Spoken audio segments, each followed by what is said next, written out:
Yan, ito mga boss, nabuo na natin yung ikakabit sa Ranger wild truck natin na 2025.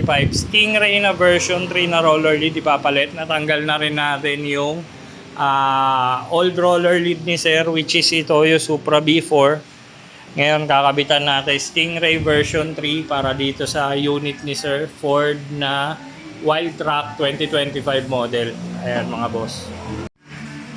Yan, bale ito, kakabitan din natin unit ni Sir ng automatic na tailgate lock kit, yung walang voiding ng warranty. Yan, then ito, naisampa na natin, i-fix na lang natin yung ayan, Stingray natin na roller lead na version 3. Bali, isisilant na lang natin yan.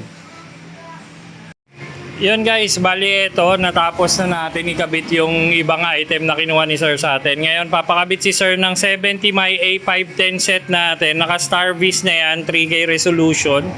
Then may monitor na yan. Kabit natin dito sa Ford Ranger ni Boss. Then mamaya pakita ko sa inyo kapag nakakabit na rito. Ayan mga bossik. Ayan yung price sa atin, 7,000 lang yan mga boss, free na yung installation. Note lang po, hindi pa kasama yung micro SD dito. Yun, good day guys. Ngayon pakita ko sa inyo yung kinabit natin dito sa wild truck ni Sir. Bali nagkabit tayo ng Stingray namin na version 3 na roller lead. Coded lock na to siya. Pakita ko sa inyo kung paano siya nag-work or paano ino-operate. Bali yan, may logo siya ng Stingray. Then eto, coded lock. Coded lock yan. Dito mga boss, pipihitin lang natin tong pinaka-knob na to open yung ating roller lead. Then automatic yan yung first opening niya, automatic yan na mag-stop yan. Para mag full open naman, ipihitin lang ulit natin yung knob. Ayan mga boss. Then may tali siyang kasama para hindi tayo mahirapan kapag isasara na. Then ito ngayon sara natin. Ayan.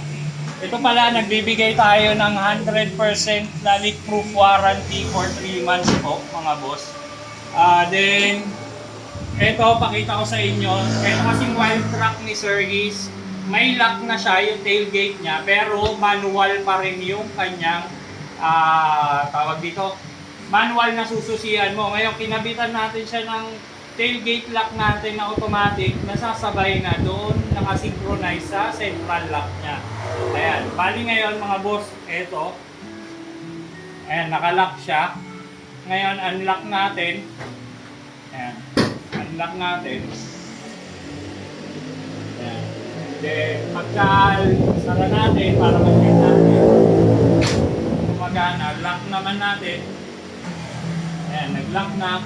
Ayan, hindi na ma-open yung pinaka-tailgate natin. Ayan mga boss. Then, mamaya pakita ko na sa inyo. Tapos na rin, ginabit natin 70 my A510 set na dashcam na may kasama na rin micro SD na 128GB. Di ba na-download na natin yung app? Ngayon, make sure natin, kung makikita nyo sir, may logo po ng Wi-Fi, ng mic. Kapag naka-cross siya sir, ibig sabihin naka-off po. Ito yung logo niya. Ngayon, para ma-connect natin yung dashcam natin dun sa app sa phone, ipunta lang tayo sa settings sir, then i-on natin yung Wi-Fi niya. Ayan, sa system. Ayan, Wi-Fi hotspot. On. Then, drop. Ay. Ayan. Bali, ito yung pangalan niya, sir. Kukonect po kayo sa hotspot niya.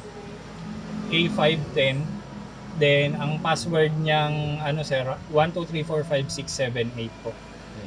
Pa-try ako, sir. Bali, ito yung dashcam natin, A510 set na kinabit. Dual recording, naka-Starvis na siya, 3K resolution. Apo.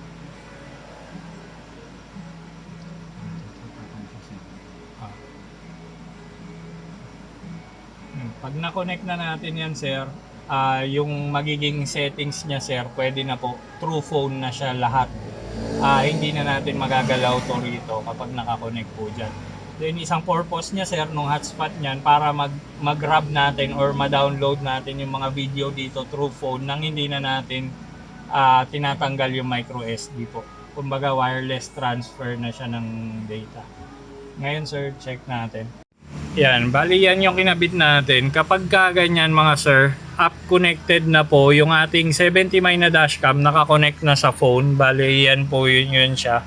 Diyan na natin makokontrol lahat kapag na-connect na natin sa phone. Then yung transfer ng video, ngayon recording na rin siya. Na-check na natin. Then pwede nyo sir para sa backcam para ma-check natin. Ayan naman yung backcam niya sir. Sabay siyang recording, naka-loop recording din naman yan sir. Then all the settings po nandyan na rin sa phone nyo. Dito nyo na makokontrol sir once na nakakonect siya sa phone. Kapag hindi naman siya nakakonect sa phone sir, yung settings doon pa rin sa mismong dashcam po natin na ayusin. Ngayon tulungan ko na kayo sir i-set up.